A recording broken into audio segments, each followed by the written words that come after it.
listening to the Listen Up Show, Startup Entrepreneur Podcast. I'm Mitchell Chadro, your host. Today on Show 039. Today, we're here with Thomas Doorley, co-founder, CEO, and chairman of Sage Partners. Listen up, trusted friends. It's your business, it's your family, it's your life. Now let's get started. What are we going to talk to Tom about today? You worked for Deloitte, bought your company out, and now you've got these 15 partners, and you're all over the world. We worked with Kimberly-Clark. Just don't think about starting up. Start thinking about scaling up, too. How it is the startup prepares to scale up, or how it is the startup even in these early days, gets ready for their next big challenge, which I call jumping the chasm, which is to scale up. If you look at virtually any industry sector over the years, there are always tons of young, fast-growing companies. By the time the dust settles, there are only a few of them. And there are some reasons for that. You know, the advantages of scale, the advantages of establishing a brand, all that sort of thing. But you go from lots of fast-growing companies early on to a very small number of winners as things play out.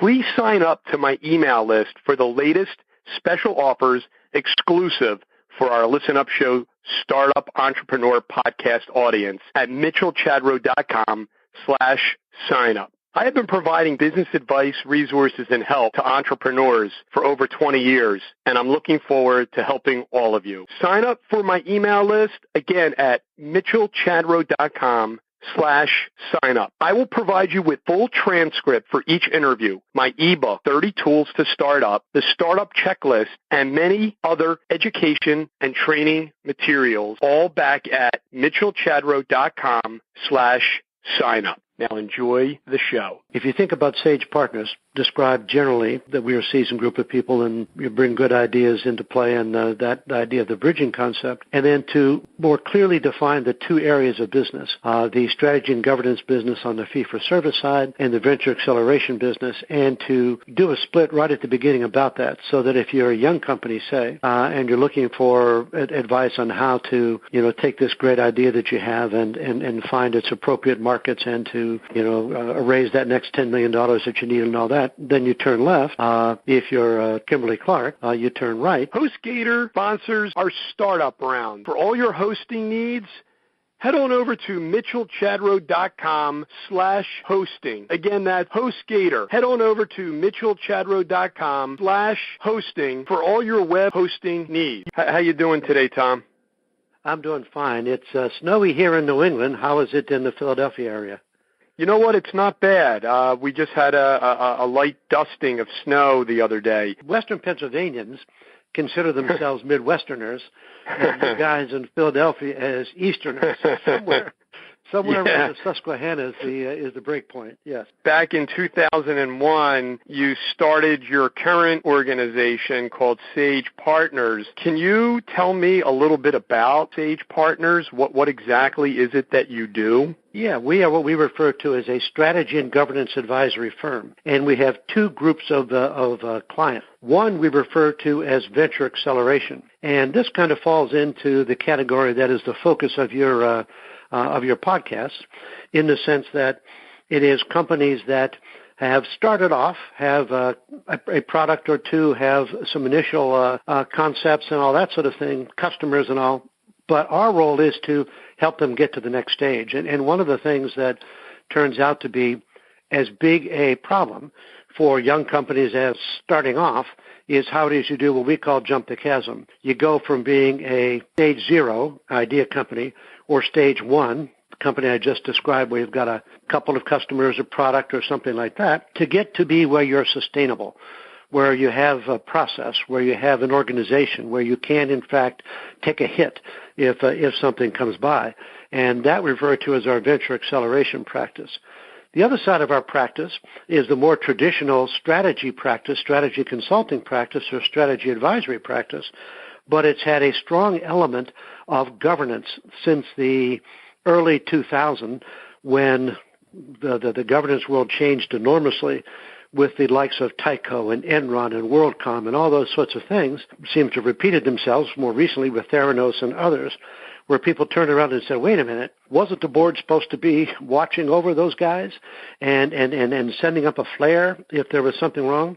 So our work, which started in helping the C-suite deal with issues of strategy, has evolved to wrap around the relationship between the board, the oversight, governance, responsibility, and the C-suite, the implementation, the management of strategy side. How do you market your services, your solutions to, and tell me a little bit more about your team? Sure. Primarily we do it via networking. We obviously use our website as a way of triggering things. We send out notes where we do ideas and develop ideas and send them out and around to folks in our network. And we use the relationships we have. It is really relationship marketing. In one of your webcasts, or your podcast rather, you talked about relationship marketing, and we really very much believe in that. Many years ago, I met an old consultant. He was 60 and is probably, in my view, not so old anymore, but he talked about how he had a 40-year consulting career with only 10 individuals as his client, 10 individuals who went across 30 companies. And that sort of struck me as being the way in which you do things. You do things with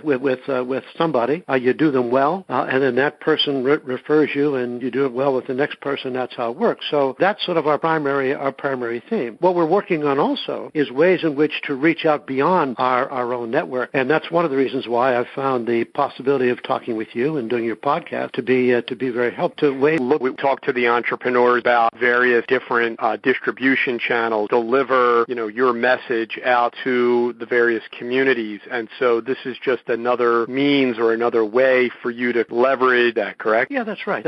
I personally do a lot of public speaking, conferences, and those sorts of things. Most recently, I worked with NACD, National Association of Corporate Directors, in what they refer to as their master's class, sort of the final piece of education they do with directors before they can become a fellow of the NACD. And it was about this issue of strategy and governance. So I do that. And how did you get involved with them? Because it says here, you were a professional director for the National Association of Corporate Directors. Tell me about that group and how did you sort of come to them? And obviously, you've reached out to various groups to be able to do these speeches. How do you sort of develop that type of business? Well, because I've gone to some of their conferences and met various people and shared what it is they do, they invited me. So they reached out to me. But the fact is I knew them, and again, it's that sort of relationship side of National Association of Corporate Directors, is probably the, outside of the academic institutions, the best educational group or group that teaches people how to, in fact, actually become directors, which is not obvious sometimes. There are things you need to understand about the governance process, and they do a very good job of that. And so recognizing that and recognizing the fact that I have advised boards and sat on boards and all that, they have invited me to teach in this master's class. I'm probably not the guy you want to teach the basics to, how it is you say hello to your corporate secretary. But what type of companies have you actually sat on the board of? Some examples of the type of clients that you've helped. Doesn't have to be names, but whether it be industry and what you did to basically help them. So on the board side of it, I've sat on and led one of sort of each type of board you might pick, with a company in the UK who was in the secondary ticketing business called Advanced Ticketing Systems, helped them as they worked their way through some financial difficulties to eventually a successful merger with Ticketmaster, or acquisition by Ticketmaster. So there was sort of a young company point of view. Were they eventually acquired? Yes, they were, by Ticketmaster, yes.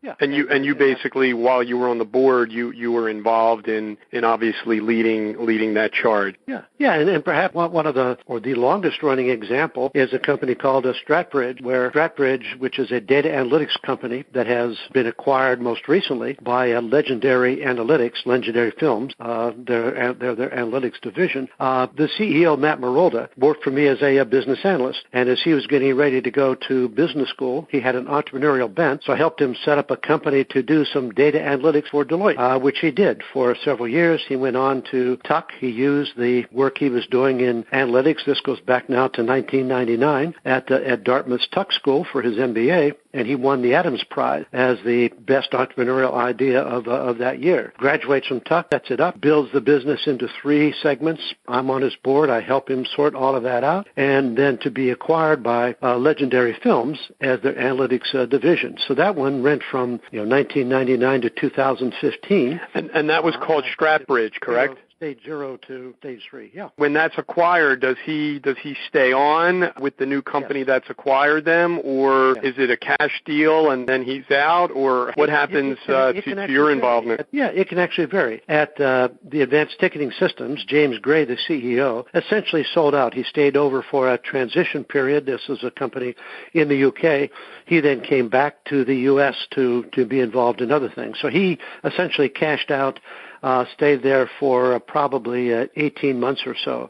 In Matt Merolda's case, his knowledge and sort of understanding of this space, the analytics space, the big data space, was so important that he has stayed on and is likely to stay on for as long as they think he has value, which I think should be for quite a while, because he is just brilliant at understanding how data works, how to inspire developers to develop these algorithms that bring life to data, that sort of thing. So there it is on the young company side. I served as a lead director of a company called Natrol, which is a vitamins and minerals company out of California, working with the CEO. I was the lead director and was there for 3 years when, this may sound like a familiar story, but it doesn't necessarily need to be so, where the company was acquired by an Indian company by the name of Plethico, which wanted to have a bigger position in the U.S. market based on the fact that they're a vitamins and minerals company out of Asia. That was a very interesting thing because it being a public company, you have the public company issues. Stratbridge and Advanced Ticketing Systems were both private companies, but these were public companies, or this was a public company with the issues of compliance and reporting and all that sort of thing. And, now, do you have partners? Oh, yes, at Sage Partners, yes, we do. There are 15 of us, and we are all, to use the expression, late in our careers. So we're all experienced. We all have 30 to 40 years of experience. We have all worked in large companies and small companies. We've all been leaders, founders, directors, and so our special sauce in terms of whether working for a younger company or whether working for an established company is to bridge the gap between good ideas and how you actually have impact, how you get things to actually work, and that is the magic that we bring together. The 15 of us have come across probably every issue you could possibly face. Dealt with them, sometimes successfully, and sometimes have learned from things that didn't work. But our, use a purposely strong word, brilliance, is the fact that we're able to take what seem like good ideas, figure out how they should actually work in practice, and then put them in practice. When we sit with a director, chairman of the board and whatever, we know we have sat in his seat as well as we've sat in the seat of the CEO that he's working with. Now, as far as governance goes and as strategizing and helping, it sounds as if they're more seasoned companies. So, for example, some of the younger companies that we talk to on our show are a little bit more startup in nature, maybe a few years out. They're entrepreneurial and they're trying to take it to the next level. Is that's a little too early for you to work with? I mean, obviously they have to have some type of wherewithal, some type of finances in order for you to deal with them. What would you be able to do to help startup that 6 to 9 months out, they have an idea, they filed for their patent? For example, we just interviewed a fella with wearable technology for asthma management. They're waiting to get the patent pending by filing for that. How do you work with a company like that, or don't you? Well, no, we do. But so that's where we talk about this concept of jumping the chasm. how it is you go from being an idea company to be a company that has enough process and enough stability that they can actually last. I'll give you an example right now. We're working with a young company that is based on 3 scientists, 1 physicist and 2 MDs. Who have developed a new radiation oncology approach. They have the idea. They've gotten grant funding that has proved the fact that this technology works in small animals. What they need to do now is to jump to the next step. So they've raised through these grants, a couple of $1 million, which they've been able to do their clinical research. Now they need to be able to take this idea and put it into a closer to commercial application, and that's going to cost, $10 to $15 million. So they need to jump to that stage. They need from us help at building the pitch document. We're really good at that. Gaining connections to the investment community, folks who might be able to see this as an opportunity and provide the $10 to $15 million or a portion of it. And further, help them find a management team. Well, one of a launch management team. One of the good things about this particular group is they know that they're not the guys, the people who are going to be able to take this to a billion-dollar company because they have no expertise. They're scientists, they're physicists, they're biologists, they're MDs, so that's not their capability. So in that case, we're helping them with all of those aspects. So when these companies are coming to you, whatever the price is and whatever the structure is, and we can talk about that in a little bit, paying you to not only put them in contact with this additional funding, but obviously help them build out not only their board, but their advisory team, help them flush out some of the ideas that they have. What else, for example, were you doing, to earn the management team itself? So in their particular case, they need a CEO who knows how to take a business from really good idea to commercial, somebody who it works with them full time. They need a CFO, somebody who can make sure that if they do happen to get the $10 or $15 million, they know where it's going and how it's being spent and can report to their investors. So they need a management team. Yeah. There's different business models when working with a company like this. They've had some success in getting some grants and raising some money that way, and they might have some of their own funds that they're putting into the company early on. But, we talk to a lot of the entrepreneurs that not only listen but also come on in terms of leveraging the resources. So what are the different pricing structures? So, for example, we just had on the other week Boost Linguistic, where it's a young entrepreneurial team. They're in their early 20s and they're building out this text editor. They approach you and they say, we don't even have our first customer yet, but here's the technology. We've already proven the case by going to, let's say, the first 200 people, and they've gotten good feedback. They approach you, and how do you engage with them in terms of what you're going to charge and how they're going to be able to sort of work with you to sort of get to that next level before they starve? Sure. That's always a good point. So there's sort of 2 chunks or two ways in which that we work with them. One is we actually do charge them a small fee, and we charge them, and the fee is relatively minor because that indicates that they're serious enough about working with us to put some skin in the game. So it's like a buy-in. Pardon me?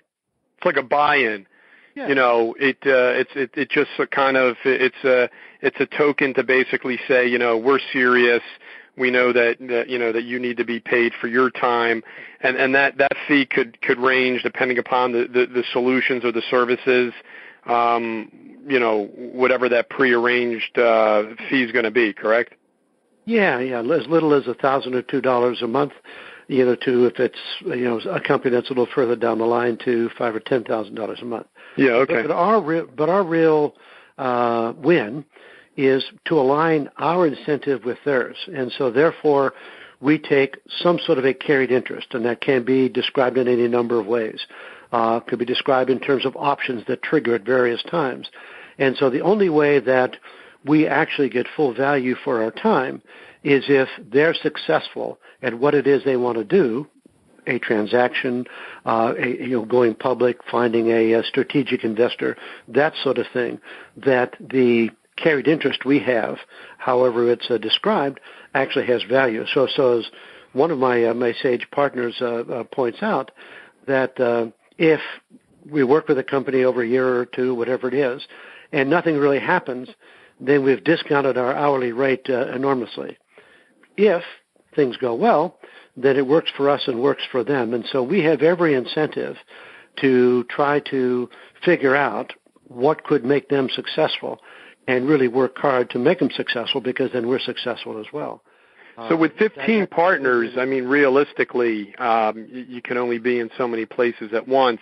At any given point in time, the 15 of you have a certain number of clients that you're working with. I mean, you know, can you share with us a little bit about, you know, what those numbers are and you know, where you're looking to take the partnership then as far as that goes?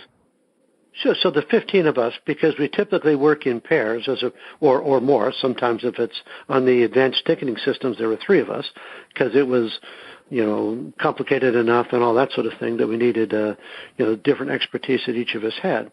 So I would say at any one time we could handle us in the range of 15 to 20 companies, because we do have other work that we do, which is in the more traditional strategy and governance arena, which is fee for service. So all of our work isn't for the young companies, but the good chunk of it is. You know, right now probably in the range of half of our work is for these young companies, and the other half is for the more traditional strategy and governance companies, which they're a fee for service basis.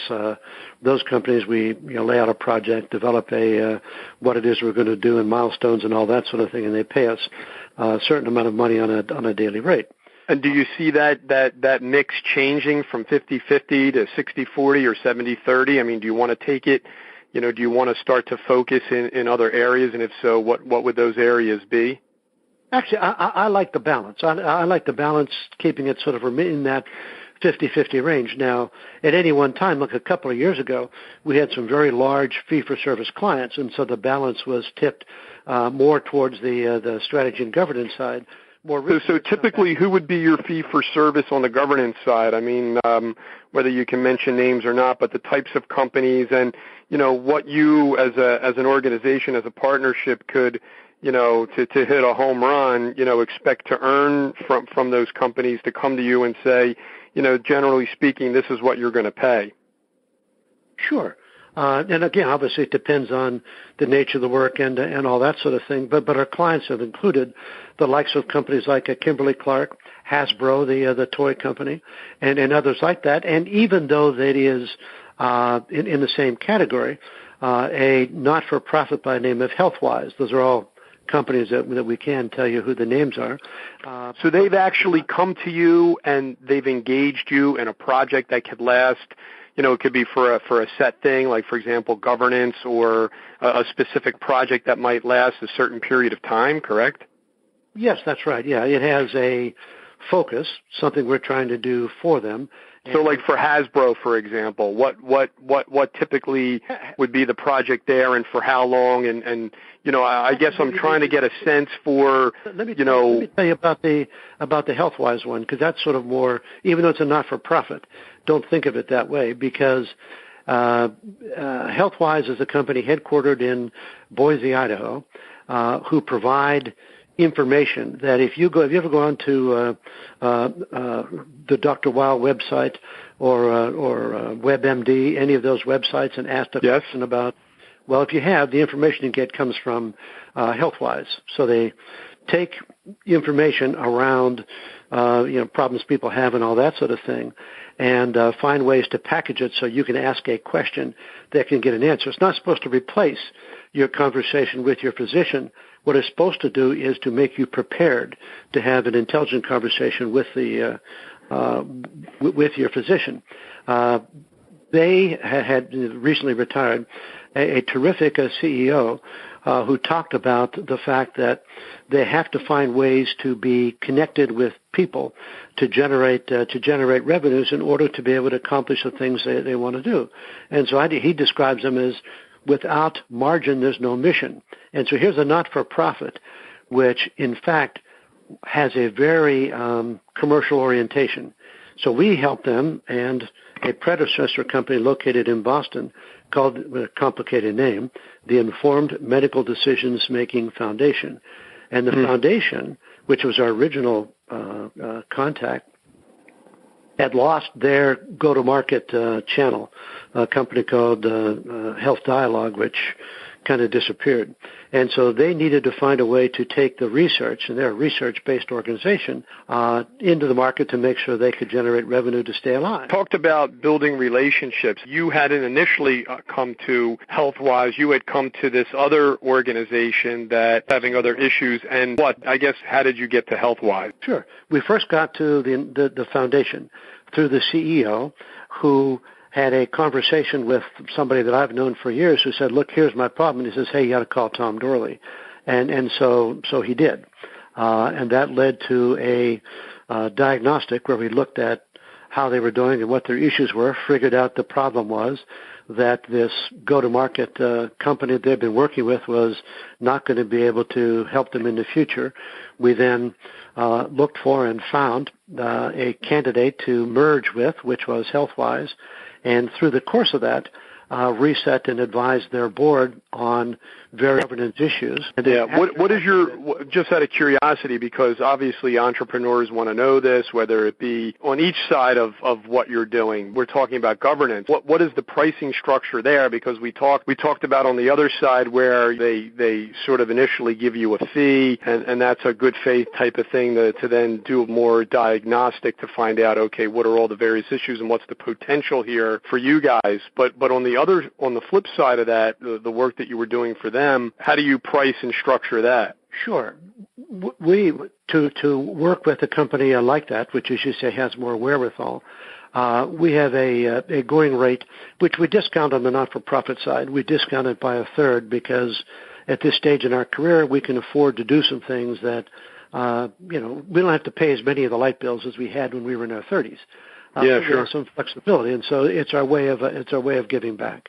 I don't think we need to talk about exactly daily rates, but we are in the range of the daily rates of a partner at a significant consulting firm, corrected for the fact that their overhead rates are 40 to 50%, and ours are 10. We keep our overhead rate low, under 10% of total revenues, and that includes, the lawyers and the accountants and, the website and all that other sort of thing. By the time, and the insurance we carry for our partners. So by the time you put all that together, a traditional consulting firm is carrying a 40 to 50% of revenues as overheads.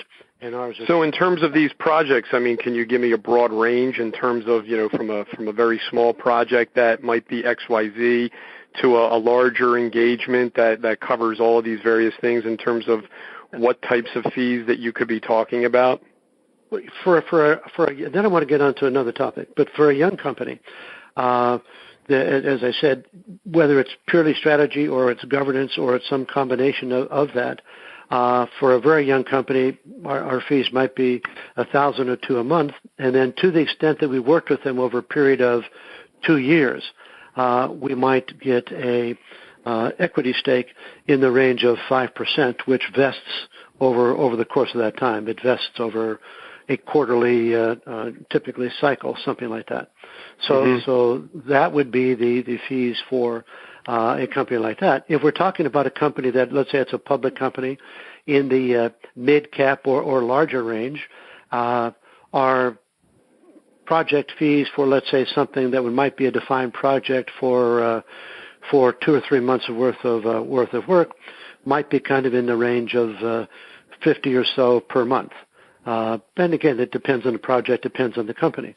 But we don't expect those levels of cash to come from young companies.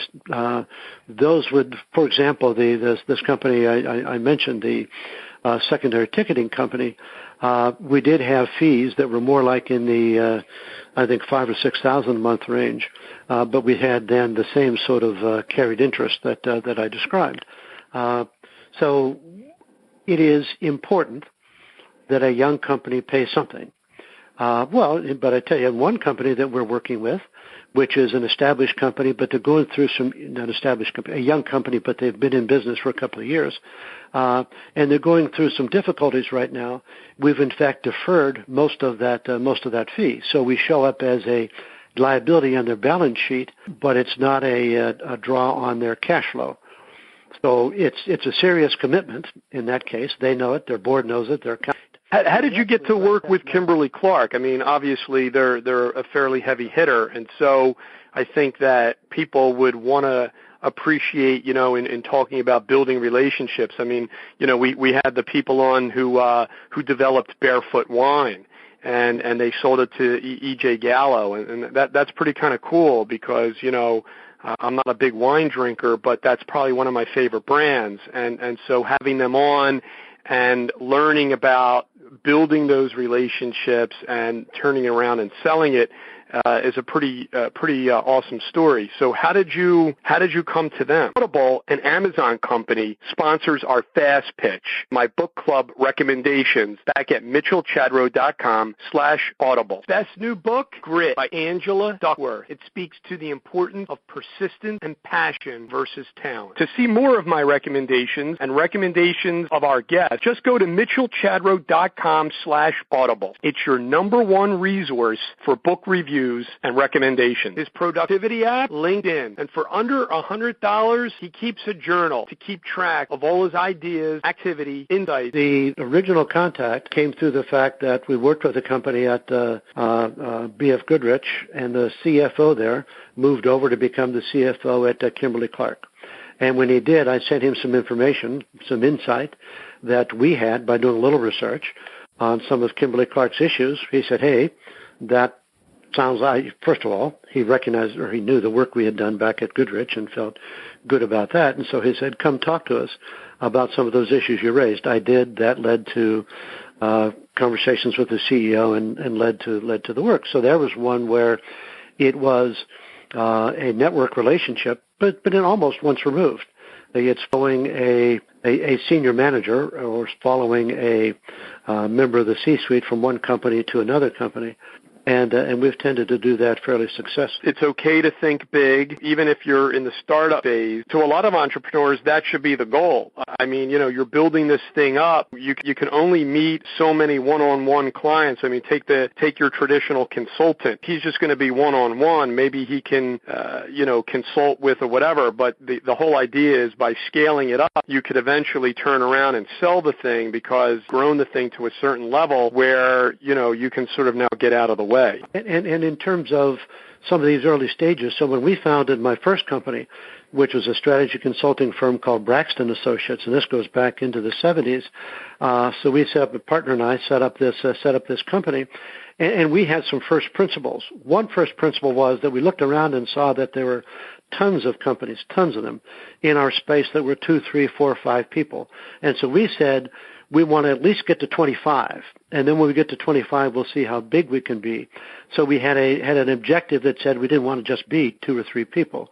The second thing we said is we had to have a particular product or service area that differentiated us from the guys in the marketplace. And then the third thing we said, if we're going to be of any importance at all, we needed to be global, so we couldn't just be based in Boston. So we had some principles like that, where our even though we didn't have our first customer, first client, as we called them at the time, which are really important. Simultaneously, about the same time that we set up our company, Braxton, a company called Berwick Associates was set up. And they were a group of 4 people, and they could never agree and didn't early on about the first thing, about scale, about focus, and about going global with the geography spread. So they started 4 people. The maximum they got to about 8, and they finally dissolved into 2 groups of 2. And part of it was they had 2 younger guys who did want to grow larger, 2 older guys who wanted to coaster home, and it just couldn't work. So one of the elements of advice I give to young companies, okay, so you're trying to figure out whether you actually have a product that somebody's going to buy, and that's really important. But you have to look beyond that, because at some point, if you find somebody who wants to buy your product, you're going to have to start dealing with how you go from being an idea to a product to a company or to an enterprise. And so there's sort of the area in which a lot of companies have trouble. Now, it's possible also that your scope or your point of view of the world is as long as I can make some money by selling something that looks like pretty good technology to somebody else, then I'm okay. And that's my favorite book right now, and it's not exactly a business book, but it's almost, is a book called Grit, Grit, by a psychologist by the name of Angela Duckworth. And it talks about the balance between talent. Do you hire talent, or do you hire somebody who can tough it out? And the answer is there has to be sort of a minimum amount of talent. But once you get into sort of a reasonable amount of talent zone, it's all about perseverance. It's all about grit. And it's a terrific example of how you have to find people who can fight through difficulties, because hell, we all have difficulties. One of the things I can talk about in terms of advice to the entrepreneur is something that back in my first round at Braxton Associates we actually tripped over and did not do, and it was a mistake. It turned out not to be fatal, but it was a mistake.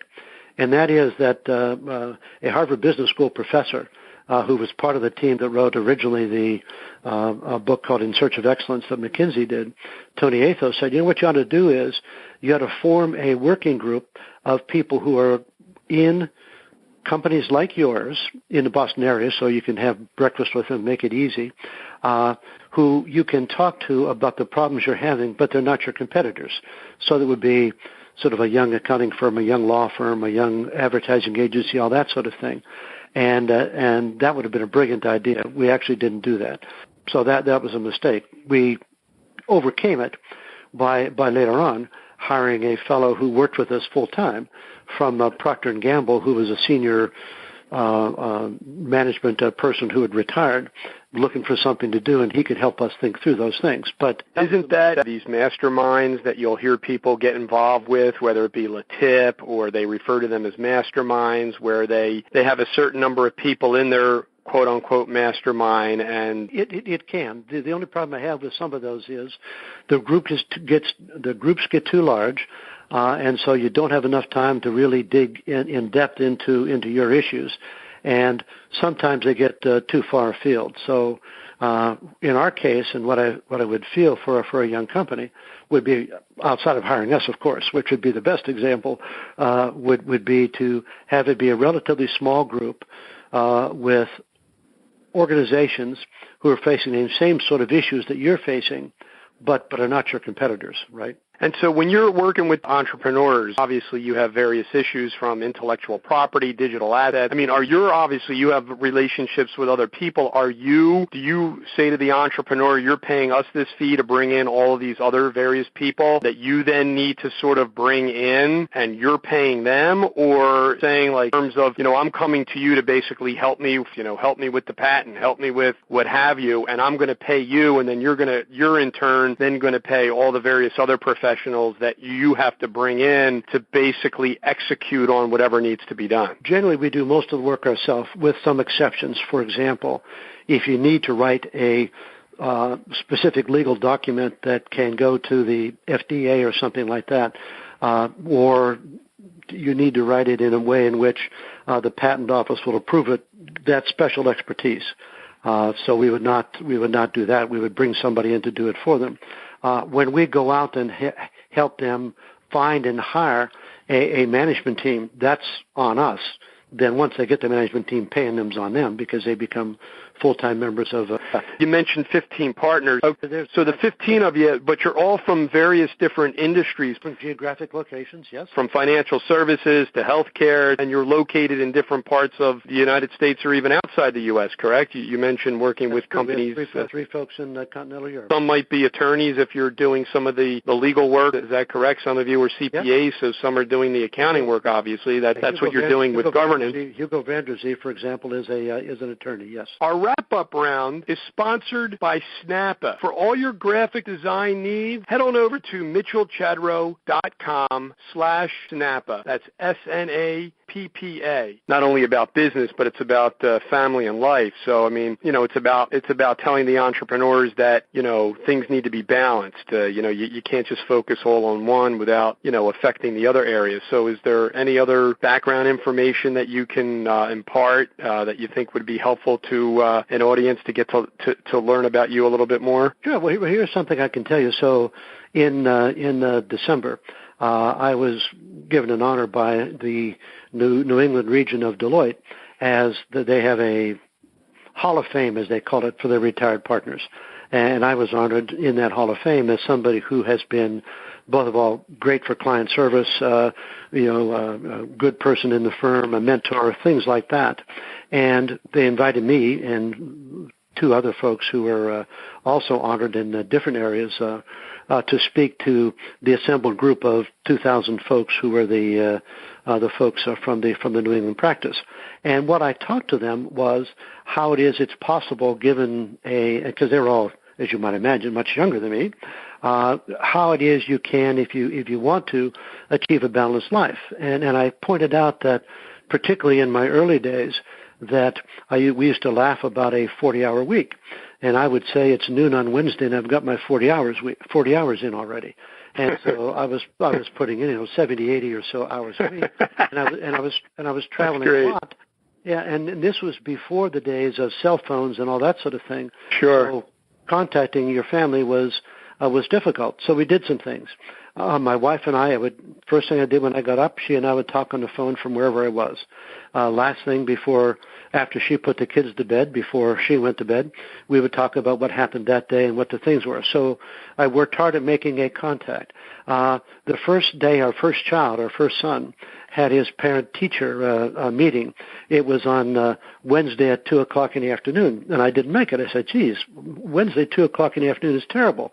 So we went to the school and we said, listen, is there any way we could do these at the beginning of the day on Monday or at the end of the day on Friday, days and I'd be in the week? And they said, sure. And I made the next 21 of them in a row. So I made 21 out of 22. But my point to people was that if you want to do it, you can do it. I'm an exerciser, and I learned to get up at 5 o'clock in the morning to get my exercise in when I was home so that I could have breakfast with the kids and even drive them to school. So it was about how, no matter what, if you want to, you can achieve balance. Now, it's not the same amount of time with my kids as I would have spent if I was living in, if I had a job at home and worked a 40-hour week or whatever.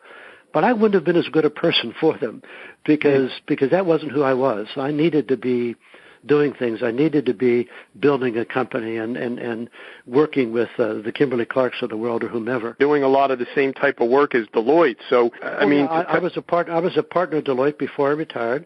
And then for the first 4 years that we set up Sage. How many years were you at Deloitte? I was at Deloitte 15 years because my first company, Braxton Associates, I merged into Deloitte back in the 80s. Wow!